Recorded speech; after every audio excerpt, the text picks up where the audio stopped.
Présentation de l'utilisation de Moodle au collège. Sur la page d'accueil du site du collège, il y a l'icône Moodle.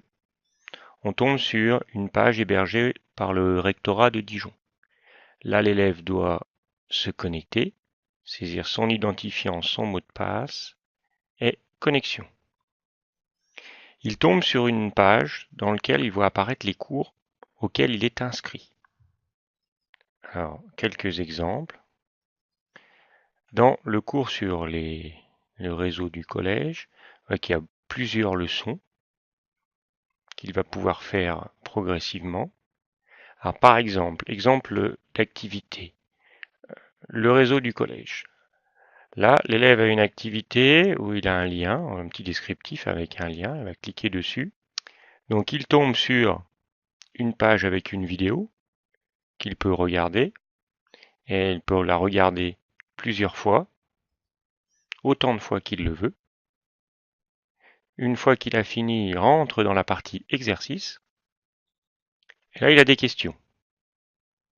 Alors il va répondre aux questions, et s'il se trompe, ça lui dit que c'est une erreur et il doit, pour continuer, en fait, il revient à la vidéo. Donc il recommence à regarder la vidéo avant de continuer les exercices.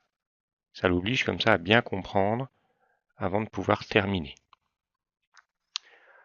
Autre exemple, la leçon numéro 3 sur l'explication de fonctionnement d'un ordinateur et les 0 et les 1.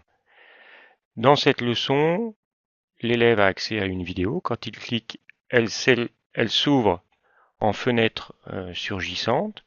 Vous pouvez reconnaître, c'est une émission de C'est pas sorcier qui explique comment fonctionne le calcul du binaire. Donc l'élève regarde la vidéo, il peut la regarder et en même temps qu'il regarde la vidéo, il va répondre aux questions. Quand il clique sur les questions, on voit ici, il voit que l'élève a 3 tentatives. Pour l'instant, il en a terminé une et il est en train de faire la deuxième, elle est en cours.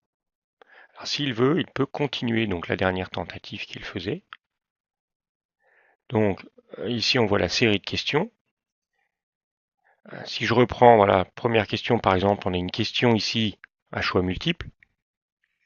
On peut avoir des questions avec des images à déplacer.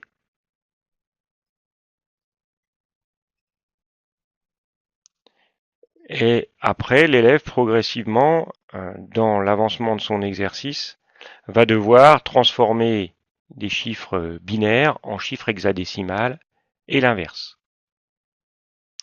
Quand l'élève a fini de répondre à toutes ces questions, il peut terminer le test et il va envoyer les réponses. Donc, il voit ici les exercices qu'il a terminés. Alors, par exemple, celui qui est terminé là, il peut donc les faire 3 fois. Il peut aller à la relecture, c'est-à-dire regarder un petit peu le résultat de son travail. Donc, il voit le temps qu'il y a passé, la note. Il voit ici les questions et ça lui dit si la réponse est bonne ou mauvaise. Ça ne lui donne pas la correction. C'est volontaire, je ne lui ai pas proposé la correction. Autre type de leçon, je retourne.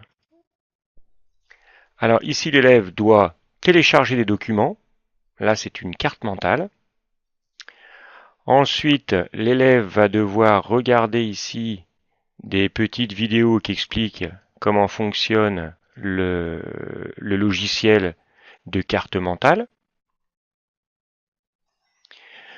Il va réaliser le travail demandé et ensuite il va devoir compléter la feuille synthèse, c'est-à-dire qu'il va télécharger un document OpenOffice dans lequel il va aller intégrer une copie d'écran de la carte mentale qu'il aura réalisée. Alors, si je me connecte maintenant en tant que professeur, j'ai la même interface. Je vais aller un petit peu voir le travail des élèves, informatique, les réseaux. Je vais aller par exemple regarder l'évaluation de l'élève que l'on vient de voir.